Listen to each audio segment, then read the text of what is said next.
ओम विघ्नेश्वराय वरदाय सुरप्रियाय लंबोदराय सकलाय जगद्धिताय नागायनाय सुतियज्ञ विभूषिताय गौरी सुताय गणनाथ नमो नमस्ते। नमस्कार, स्वागत है आपका। आज मैं आचार्य विक्रमादित्य आपके साथ हूँ। देखिए तुला राशि वालों, इस वक्त ग्रहों का योग आपकी राशि के अनुसार से बड़ा महत्वपूर्ण बना हुआ है और नवंबर का मध्य भाग आपके लिए बड़ा महत्वपूर्ण रहेगा। आपकी राशि के अनुसार से भी हम बात करें, कई ग्रहों के योग ऐसे दिव्य बनेंगे जिसमें आप कुछ खास उपाय कर लें तो पूरे वर्ष तक आपके बहुत सारे कष्टों को दूर करने के स्वयं योग बना सकते हैं। यदि इस समय बात करें तो आपके ग्रहों के योगों में लग्न में आपके सूर्य चल रहे हैं, मंगल साथ में विराजमान है और साथ साथ इस वक्त ग्रहों का जो मुख्य परिवर्तन हुआ, सूर्य आपको थोड़ा एग्रेसिव नीचे की तरफ ले जा रहा है और ऐसे में कुछ खास परिवर्तन के योग बनते दिखाई दे रहे हैं। सूर्य आपकी राशि से, जो तुला राशि में सूर्य बहुत अच्छे नहीं होते, वहाँ से हटकर आगे वृश्चिक में जाने वाले हैं। मंगल अपनी स्वयं की राशि में जाने वाले हैं। मंगल भी लग्न से हटकर जो अननेसेसरी क्लैश बढ़ा रहे हैं, एग्रेसिवनेस बढ़ा रहे हैं, उनको भी ठीक करके परिवर्तन की तरफ जा रहे हैं। तो ऐसे में क्या कुछ होगा आपके साथ, ये आपको समझ लेना चाहिए। कुछ खास मुहूर्त बनेंगे, दिवाली आएगी, छोटी दिवाली आएगी, धनतेरस आएगी, विशेष तौर पर गोवर्धन का पर्व रहेगा, सोमवती अमावस्या का योग बनेगा, कई सारे सुंदर योग बनने वाले हैं। ये सारे के सारे ऐसे दिव्य मुहूर्त हैं कि उसमें यदि उपाय कर लिए जाएं तो आने वाले समय को बहुत अनुकूल कर सकते हैं। देखिए इस वक्त शनि महाराज आपके वैसे ही बहुत बुद्धि स्थान में बैठे हैं, योग कारक होकर बैठे हुए हैं आपकी राशि के अनुसार से। 30 वर्ष बाद सुंदर योग बना रहे हैं, मार्गी भी हो गए, उनको भी बहुत सुंदर तरीके से प्रभाव कैसे लेना है आपको। बृहस्पति महाराज शुद्ध हो गए हैं इस वक्त, लेकिन अभी भी शनि की दृष्टि में है। तो ऐसे में खास उपाय बनने वाला है। यदि शनि के लिए उपाय कर लिया आपने इन दिनों में तो समझ लीजिएगा ये पूरा जो डेढ़ साल का शनि बाकी है यहाँ पर, इसके लिए वारे न्यारे कर देगा शनि आपको। नहीं तो शनि महाराज अभी बृहस्पति पर अपना डंडा लगाए बैठे हैं और ये दृष्टि डाल रखे हैं, बृहस्पति को शुभ करने नहीं देंगे पूरी तरह से। जब राहु के आगोश से बाहर आ गए हैं बृहस्पति, लेकिन फिर भी शनि पूरी तरह से वहाँ पर उनके पीछे पड़ा हुआ है। तो शुभ चाहते हैं तो कोशिश करें इस कार्यक्रम को समझते हुए जो दिव्य उपाय हम बताएंगे उसको कर लीजिएगा। देखिए कष्ट दूर करने के योग बना सकते हैं। आरंभ करते हैं, जान लीजिए कैसा रहेगा नवंबर का सिलसिलेवार तरीके से आपके लिए दिन पर दिन कैसी ग्रह योग बनेंगे। 11 नवंबर को यदि हम बात करें तो उस दिन त्रयोदशी तिथि है, कार्तिक शुक्ल कृष्ण पक्ष की, शनिवार का अवसर। और ग्रहों का योगायोग हम आपके यदि देखें तो सुबह का समय थोड़ा भारी दिखाई देता है और जैसे जैसे सूर्य आगे निकलेगा और दोपहर के बाद से, मध्याह्न के बाद से एकदम परिवर्तन का, मोटिवेशन का, नए विचारों का सुंदर योग बनता दिखाई दे रहा है, जो 2-3 दिन तक आपको लिए बहुत सुंदर रास्ता बनाता रहेगा। तो कोशिश ये करें जैसे जैसे आगे बड़े समय उसका उपयोग करने का प्रयास करें। अब सुबह का समय थोड़ा भारी है, उसको क्या किया जाए। रूप 14 की क्या आरंभ हो रहा है सुबह सुबह, एक प्रयोग कर लीजिए सुबह सुबह। यदि इसको चंद्रमा को ठीक करना चाहते हैं तो सुबह सुबह सूर्योदय से पहले स्नान करें और उसके बाद तिल के तेल को पूरे शरीर पे मर्दन करें और उसके बाद एक अपामार्ग का पेड़ लेकर उसको अपने सिर पे से वार कर अपने घर से बाहर फेंक दें और कहे कि जो अपामार्ग का पेड़ है, मेरे समस्त अलाएँ बलाएँ कष्ट जो है वो सब हटा दें और नव जीवन, नव इसका संचार कर दें। ये उपाय बताया गया है स्कंद पुराण के अंदर। ये उपाय आता है, कहा जाता है कि जो धनतेरस के दिन शाम के समय एक यम का दीप दान कर दें, एक अन्न की ढेरी पर एक दीपक जला दें और उसके बाद अगले दिन सुबह सूर्योदय से पहले उठे, स्नान करें और उसके बाद तिल के तेल का शरीर पर मर्दन करें और फिर 2 दीपक ले जाकर अपने घर के बाहर दोनों अपने द्वार पर, एक द्वार पर और मुख्य द्वार पर उल्टे और सीधे हाथ पे जला दें।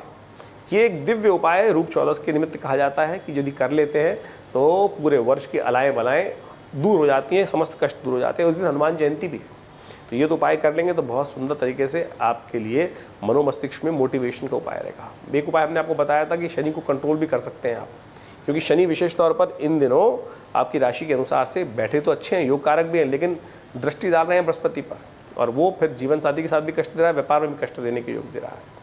तो ऐसे में एक उपाय कर लेना चाहिए आपको। हनुमान जयंती आ रही है तो हनुमान जयंती पर उस दिन शनिवार को हनुमान जयंती पड़ रही है और शनि को आशीर्वाद, शनि ने कोई ने स्वयं आशीर्वाद दिया था हनुमान जी को कि जो आपका स्तवन करेगा तो हनुमान जी के जन्म के दिन, शनिवार के दिन, छोटी दिवाली के दिन आनंद भाव से हनुमान जी का पूजन करें और सुंदरकांड का पाठ करें, हनुमान चालीसा का पाठ करें, उनको चोला चढ़ाएं, चूरमे का भोग लगाएं, हो सके तो सवा मनी कर दें। इससे समस्त प्रकार के कष्टों को दूर करने का योग बनेगा। पूरे डेढ़ साल के लिए शनि आपके अनुकूल हो जाएंगे हनुमान जी के आशीर्वाद से। ठीक करेंगे काम और फिर सब चीज़ों को ठीक कर सकते हैं। तो ये उपाय निकलना नहीं चाहिए, अवश्य करने का प्रयास कर लीजिएगा। इस दिन भद्रा है, नए कार्य करने के लिए दिन अच्छा नहीं है। दोपहर को 2 बजे से लेकर रात्रि तक भद्रा रहेगी, तो नए कार्यों से बचें, ये विशेष तौर पर ध्यान रखें। 12 नवंबर को बहुत सुंदर तिथि है, दिवाली का महापर्व है। आप सबको दिवाली की बहुत बहुत शुभकामना। कल्याण के योग बनने वाले, अंशुल साया रविवार की दिवाली पड़ रही है, समस्त प्रकार से कल्याण के योग बनाने वाली है। और ऐसे में दिवाली के दिन पूजन का समय भी नोट कर लीजिए।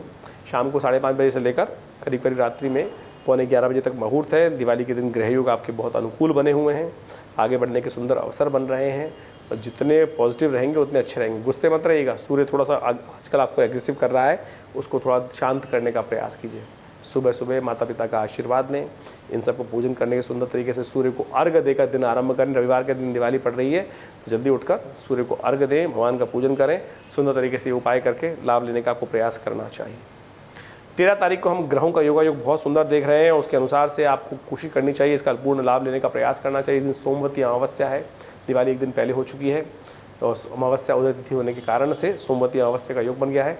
लोग कहेंगे खाली दिन है, बड़ा महत्वपूर्ण दिन है सोमवती अमावस्या का दिन।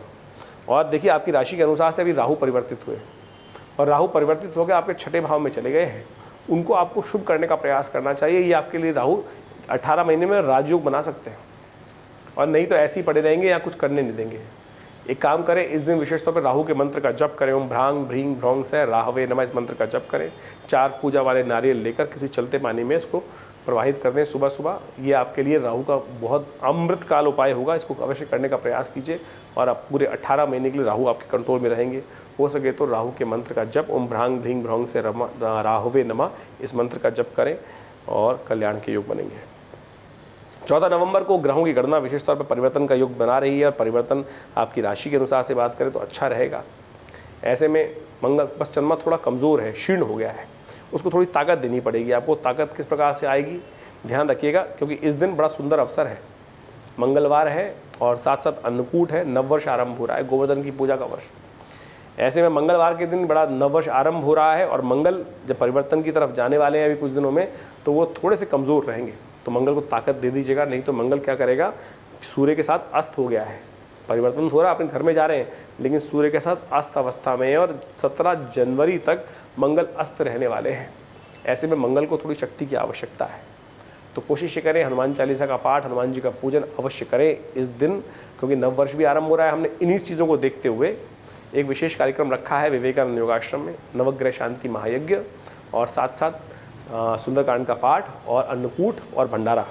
आप भी इसमें सम्मिलित हो सकते हैं, कोई फीस नहीं है, कुछ नहीं है। जो भी आश्रम में भाग लेना चाहे अपना स्थान फ़ोन पर आरक्षित करा के संपर्क कर लें, आपके लिए सुंदर योग रहेगा। और अवश्य यथाउचित भाव से इस दिन करने का प्रयास करना चाहिए शुभ कार्य। देखिए इस दिन विशेष तौर पर समझें, नववर्ष आरंभ हो रहा है, एक सुंदर योग बन रहा है कि जैसा पुण्य इस दिन करोगे उसका लाभ पूरे वर्ष मिलता रहेगा, और जितना घटिया काम करोगे, गलत काम करोगे, उतना नुकसान पूरे वर्ष होने के योग बनेगा। आलस में रहोगे, सोओगे, गुस्सा करोगे, तो पूरे वर्ष आपके लिए खराब योग बनेंगे। शुभ कार्य करोगे, पुण्य को बढ़ाने वाले कार्य करोगे, तो पूरा वर्ष उन्नति का योग बनता रहेगा आपके लिए। तो इस बात का ध्यान रखते हुए कार्य करना चाहिए आपको। 16 तारीख की हम बात करें तो उस दिन विशेष तौर पर 15 तारीख की हम बात करें तो उस दिन आपके ग्रह अनुकूल बने हुए हैं, लाभ की स्थिति अच्छी बनी हुई है। बस थोड़ा सा अपने आप को मोटिवेट करने की ज़रूरत है, जितना मोटिवेट अपने आप को करेंगे उतना सुंदर आगे बढ़ने का सुंदर अवसर बनेगा। सुबह सुबह कोशिश करें माता जी का आशीर्वाद लें, खीर का दान करें, खीर का भोग लगाएं, खीर का सेवन करें, चावल का दान करें, ये आपके लिए बड़ा सुंदर उपाय रहेगा, अच्छा कल्याणकारी रहेगा। एक काम और कर सकते हैं, देखिए एक विशेष उपाय शास्त्र में वर्णित है, करना चाहिए। कहा जाता है कि यमराज जी ने अपनी बहन की जाके भोजन किया था इस दिन, इसलिए भैया दूज का पर्व मनाया जाता है। समस्त भाइयों को अपनी बहन के जाके भोजन करने का प्रयास करना चाहिए, शास्त्र में वर्णित उपाय है। और साथ साथ बहनों को अपने भाइयों के लिए रुचिकर भोजन बनाने का प्रयास करना चाहिए, उनको प्रसन्न करने का प्रयास करना चाहिए। और कहा जाता है कि भाई का आशीर्वाद लेकर, भाई के साथ प्रेम स्नेह बढ़ाकर आप अपने कई आलाएं बलाओं को दूर कर सकते हैं। ये सुंदर उपाय शास्त्र में वर्णित है, तो समझते हुए कार्य करने से कल्याण के योग बनते हैं। इस दिन शाम को चंद्र दर्शन होगा, चंद्र दर्शन अवश्य करना चाहिए, अपने माता पिता का आशीर्वाद देना चाहिए, गुरुजन का आशीर्वाद लेना चाहिए। दूज का चांद कल्याण करने वाला होता है, शास्त्र के अनुसार से वर्णित है ये बात, तो इसको अवश्य इन उपायों को कर कल्याण के योग बनाएं। वहीं 16 नवंबर की यदि हम बात करें तो उस दिन ग्रहों का योग बहुत सुंदर बन रहा है आपके लिए। कई ग्रहों का परिवर्तन चल रहा है, सूर्य परिवर्तन की तरफ जा रहे हैं, जो रात्रि में करीब 1:20 पर परिवर्तित होंगे। मंगल होंगे दोपहर को करीब 10 47 मिनट में परिवर्तित, वो भी वृश्चिक राशि में द्वितीय भाव में चले जाएंगे आपके। चंद्रमा भी रात को परिवर्तित होंगे, करीब करीब 3 बजे सुबह सूर्योदय परिवर्तन करके मिलेंगे, क्योंकि चंद्रमा जो सूर्य का परिवर्तन हो रहा है वो रात्रि में हो रहा है, अगले दिन रात्रि, इसलिए पुण्य संक्रांति का पुण्य अगले दिन रहेगा। तो ऐसे में मंगल का परिवर्तन बहुत विशेष करता है, ये आपके साथ धन संचय करने के सुंदर योग बना सकता है। तो ऐसे में आप अपनी मेहनत पॉजिटिव करें। एक ये बात ध्यान रखें कि बाजार के कामों के चक्कर में ना फंसें, लोगों के कामों के चक्कर में ना फंसें, अपने समय को सदुपयोग करने का प्रयास करें। नहीं तो ऐसा दिखाई देता है कि समय का दुरुपयोग हो सकता है, लोग आपके समय को खराब कर सकते हैं, बेकार के लोग आपके पल्ले पड़ सकते हैं। तो ऐसे में ध्यान रखते हुए समय का सदुपयोग करने का आपको प्रयास करना चाहिए। उपाय के तौर पर सबसे श्रेष्ठ ये है कि आप ऐसे में इस सुंदर उपाय कर बताते हैं आपको, चनों का दान। चना लेकर बंदरों को डाल दीजिए, केला लेकर बंदरों को डाल दीजिए। ये सुंदर उपाय आपके ग्रहों को अनुकूल करेगा, लाभ दे के योग बनाएगा। 17 तारीख को संक्रांति का पुण्य है, आपके ग्रह अनुकूल बने हुए हैं।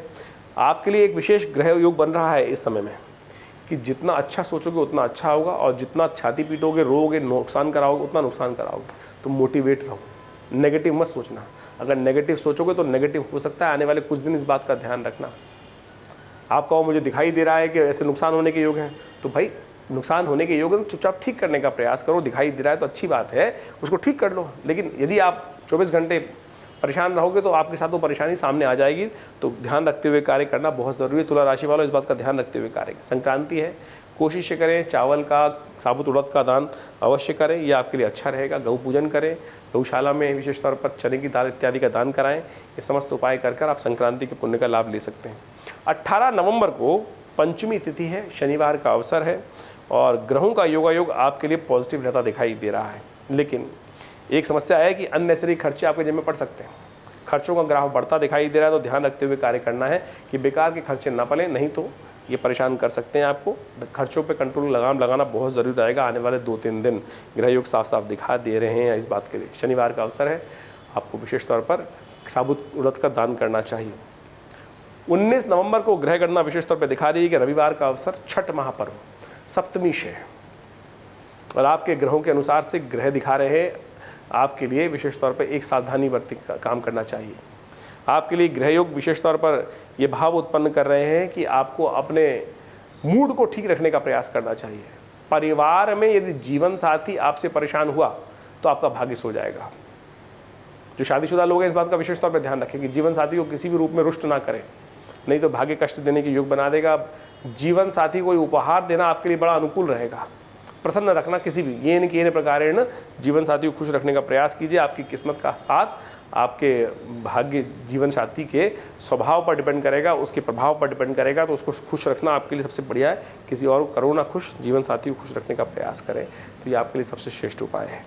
20 नवंबर को ग्रह गणना विशेष तौर पर आपके लिए अच्छी बनी हुई है, और ये दिखा रही है ग्राफ कि सुबह का समय थोड़ा भारी दिखाई देता है, दोपहर के साथ साथ जैसे आगे समय बढ़ेगा वो आपके लिए पॉजिटिव चेंजेस वाले योग बनाता दिखाई दे रहा है।